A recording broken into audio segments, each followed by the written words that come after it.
Hello. कहत देवा सुन भई साधो, जो जे वांछिल तो ते लाभो. कोण आहेस तू?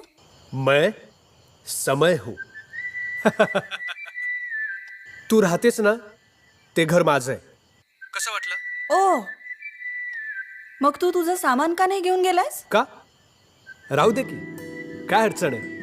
लिसन, तुझं सामान तू घेऊन जा. ओके? माझं माझं म्हणतो आपण, पण आपलं असं काहीच नसतं. आत घेतला जाणारा श्वास तुला विचारून आत येतो का? बाहेर जाणारा प्राण तुझा निरोप घेऊन जातो का? नाही ना. या दोन गोष्टी जर आपल्या नसतील ना, तर जगात कुठलीच गोष्ट आपली नाही. हे हॅलो, सत्संगवाले बाबा, तुझं प्रवचन करून झालं असेल तर इकडे येऊन सामान घेऊन जा, नाहीतर उद्या सगळं सामान मी जाळून टाकेन. Please please